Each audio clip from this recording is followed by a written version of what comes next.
Graça, misericórdia e paz da parte de nosso Senhor e Salvador Jesus Cristo.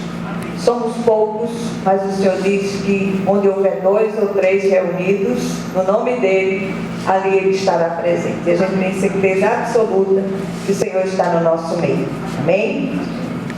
Vamos abrir as nossas Bíblias num texto bem conhecido da palavra, Ezequiel 37.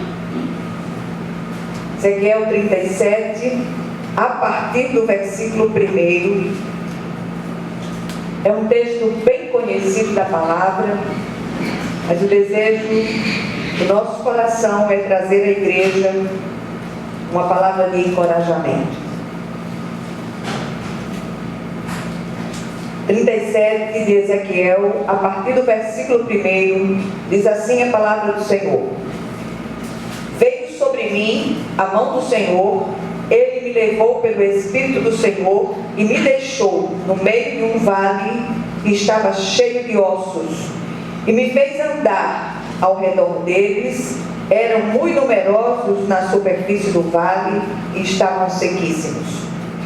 Então me perguntou: Filho do homem, acaso poderão reviver estes ossos? Respondi: Senhor Deus, tu sabes. Disse-me ele: profetiza estes ossos e dize-lhes: ossos secos, ouvi a palavra do Senhor. Assim diz o Senhor Deus a estes ossos: eis que farei entrar o Espírito em vós e vivereis. Porei tendões sobre vós, farei crescer carne sobre vós, estenderei pele, porei em vós espírito e vivereis, e sabereis que eu sou o Senhor. Então profetizei segundo me fora ordenado. Enquanto eu profetizava, houve um ruído, um barulho de ossos que batiam contra ossos, e se ajuntavam cada osso ao seu osso. Olhei e eis que havia tendões sobre eles, e cresceram as carnes, e se estendeu a pele sobre eles, mas não havia neles o Espírito. Então ele me disse: profetiza o Espírito, profetiza o Filho do homem, e dize-lhes: assim diz o Senhor Deus: vem dos 4 ventos, ó Espírito, e assopra sobre estes mortos, para que vivam. Profetizei como ele me ordenara, e o Espírito entrou neles, e viveram, e se puseram de pé um exército sobremodo numeroso. Então me disse: filho do homem, estes ossos são toda a casa de Israel. Eis que dizem: os nossos ossos se secaram e pereceu a nossa esperança. Estamos de todo exterminados. Portanto, profetiza e diz-lhes: assim diz o Senhor Deus: eis que abrirei a vossa sepultura, e vos farei sair dela, ó povo meu, e vos trarei a terra de Israel. Sabereis que eu sou o Senhor, quando eu abrir a vossa sepultura, e vos fizer sair dela, ó povo meu. Porei em vós o meu espírito, e vivereis, e vos estabelecerei na sua própria terra. Então sabereis que eu, o Senhor, disse isto e o fiz, diz o Senhor. Amém? Amém. Vamos orar. Senhor nosso Deus e nosso Pai Celestial, vem falar aos nossos corações, vem falar a todos os desesperançados, desanimados, aqueles que acham que chegaram ao fim da linha, que não há mais saídas para eles. Que em nome de Jesus, Pai, essa palavra toque os corações. O Senhor mudou os planos hoje, porque o Senhor queria que esta palavra fosse pregada. Por isso eu quero clamar a Ti, que o Senhor venha falar aos nossos corações, em nome de Jesus. Amém. Amém. Nós já vimos muitas mensagens, nós mesmos trouxemos algumas vezes mensagens sobre este texto. Cada vez que nós pregamos há um enfoque diferente, mas hoje eu gostaria de dizer a vocês com os quais o Senhor marcou esse encontro na noite de hoje, que nada está irremediavelmente perdido para Deus, nem a morte, porque se o Senhor quiser, Ele traz ressurreição. Para Ele não há impossíveis, em todas as suas promessas. Então, que nós possamos renovar a nossa esperança no que tange a manifestação do sobrenatural de Deus ao nosso favor. O Senhor é o Deus que operava no passado, o mesmo Deus que operava no passado opera hoje. Quantas lutas nós temos enfrentado, quantas coisas, quantos estreitos, quantos vales áridos nós temos passado e enfrentado. Mas o Senhor é aquele que segura na nossa mão e faz com que a gente atravesse esses vales em triunfo. E eu olho para a vida de algumas pessoas. Houve momentos na vida de Josabete, por exemplo, que ela pensou que era o fim, né? A perda de um filho é a maior dor que uma pessoa pode sentir na terra. E o Senhor colocou essa mulher de pé. Quem faz isso? O Deus do impossível. E assim como fez com Josabete, tem feito com muitas outras pessoas. O culto de hoje é um culto em ação de graças pela restauração da saúde da pequena Amora, neta da nossa irmã Cristina Rebouças, que foi uma semana de muita luta, de muita oração, a bichinha internada, uma luta muito grande. Ela está em casa para a glória de Deus. Amém.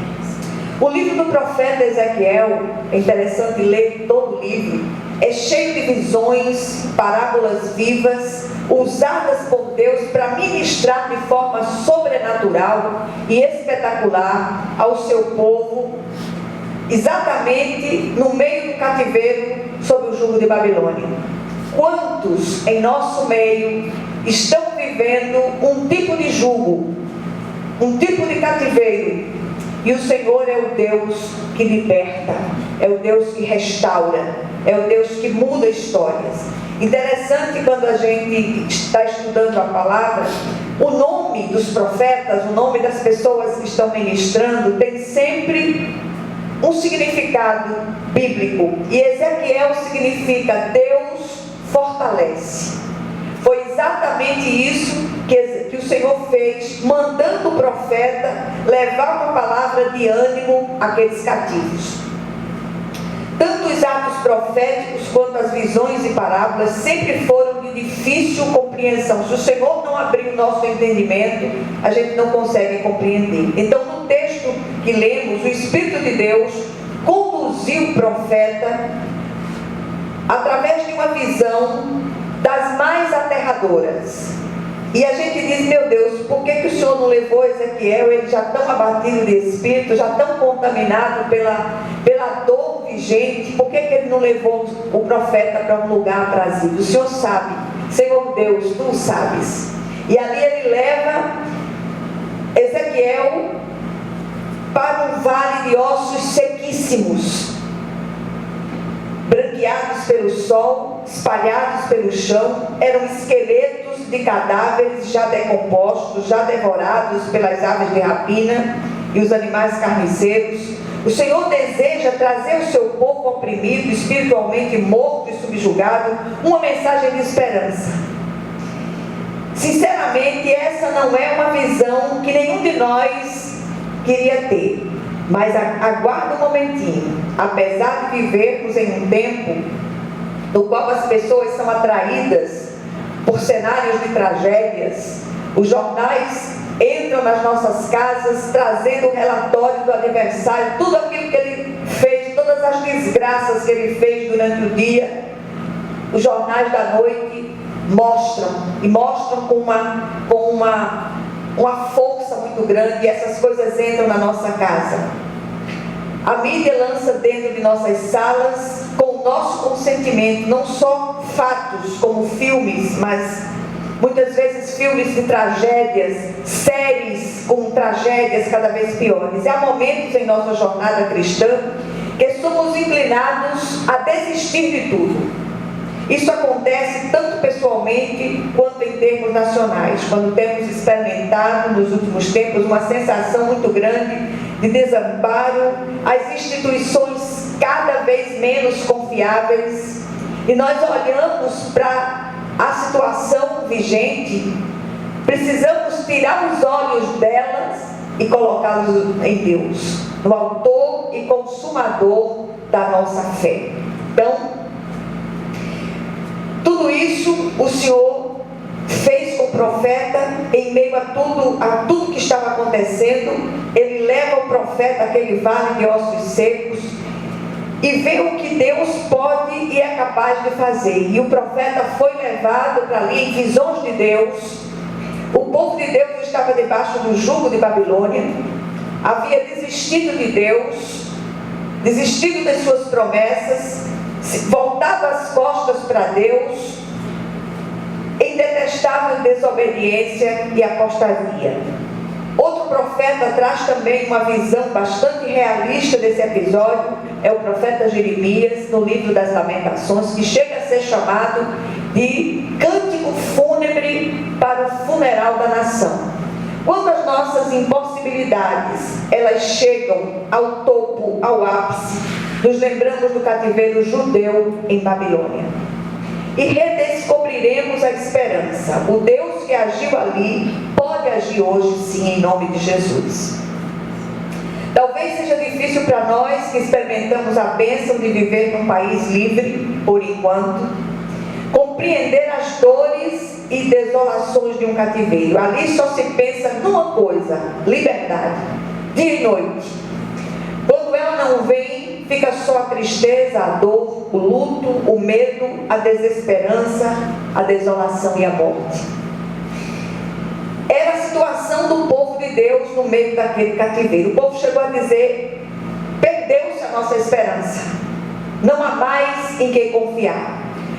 O que Ezequiel vira ali foi um amontoado de esqueletos não inteiros, mas desordenados, ossos misturados de todas as formas. E às vezes nós precisamos ter um choque de lucidez para ver que não há nada humano que se possa fazer. Aquele lugar cheirava a morte, e isso para um judeu é terrível, porque o judeu é proibido de tocar corpos mortos, e ali não era um corpo só, era uma multidão incontável de corpos mortos. Então, que choque para o profeta! Aquele vale desolador representava o real sentimento do povo em relação à sua própria situação no cativeiro. O Senhor tem sempre promessas de restauração para aqueles que estão mortos em seus delitos e pecados, aqueles que perderam a esperança. O mesmo Deus que operou no passado, eu repito, opera hoje na sua e na minha vida, em nome de Jesus. A visão dada ao profeta diz respeito à nação de Israel, que se sentia morta, mas tem aplicação na vida de todo servo ou ministério que precisa de um renovo. Acompanhemos os passos do profeta nessa visão restauradora de Deus. Primeiro, o Senhor confronta o profeta, faz-o tomar consciência da verdadeira dimensão do problema. Aí eu pergunto: você já tomou consciência da real situação que você está vivendo? Você já tomou consciência da impossibilidade humana no problema no qual você está agora? Então o Senhor faz o profeta andar ao redor daquele vale e observar a situação daqueles ossos. Eles estavam sequíssimos. O Senhor pergunta então ao profeta: acaso poderão reviver esses ossos? Precisamos nos posicionar e identificar o nosso problema. Quem, humanamente falando, pode devolver vida a ossos secos, a um casamento morto? Quem pode trazer saúde a um corpo assolado por uma enfermidade incurável? Quem pode devolver a dignidade de voltar ao mercado de trabalho a alguém de meia idade, considerado ultrapassado por um sistema injusto? Quem pode trazer vida a relacionamentos partidos que há muito entraram em decomposição? Quem pode transformar corações de pedra em corações de carne? Quem pode regenerar espíritos mortos em delitos e pecados? São ossos sequíssimos que por si mesmos não podem reviver. Precisamos descobrir o lugar dos nossos ossos secos, e essa é a tarefa para vocês hoje. Descubram o lugar dos seus ossos secos, do seu vale de ossos secos. Os ossos monstros da visão de Ezequiel estavam em um vale. Onde estão os nossos? Precisamos andar ao redor deles, reconhecer que só Deus pode restaurar. O Senhor é o Deus que tudo pode. É Ele quem vivifica os mortos e chama à existência as coisas que não existem. Absolutamente tudo é possível para Deus. Segundo, o profeta é chamado à ação. Ezequiel havia profetizado para os montes no capítulo 6 e no capítulo 36 e para as florestas no capítulo 2. E aqui recebe ordens de Deus para profetizar para ossos mortos. Isso parece loucura, mas a sabedoria de Deus é loucura para o homem natural. Nada na vida de um cristão verdadeiro pode acontecer de fato fora da esfera da palavra de Deus. Não houve mudança efetiva no vale enquanto a palavra não foi falada, não foi pregada. A palavra é geradora e sustentadora da vida. A palavra de Deus é viva e eficaz, diz o autor de Hebreus. Ela não é apenas vida, ela não tem apenas vida, mas ela dá vida e é vida. Jesus disse: as palavras que vos tenho dito são espírito e são vida. O profeta é chamado à ação. Ezequiel creu, obedeceu a sua ordem, começou um grande mover, os ossos começaram a se mexer, buscando cada osso ao seu osso. Os esqueletos recobriram-se de carnes, de peles, de modo que um grande exército parecia adormecido no fundo do vale. Eu acho tremenda demais essa visão. Deus é Deus de organização, de unidade, de ordem. A palavra do Senhor é especialista em colocar ordem no caos, mas ainda faltava algo essencial, faltava vida. Terceiro, o Senhor ordena que o profeta complete a obra. Talvez muitos de nós já nos contentássemos com o exército refeito e dormindo, mas Deus queria mais.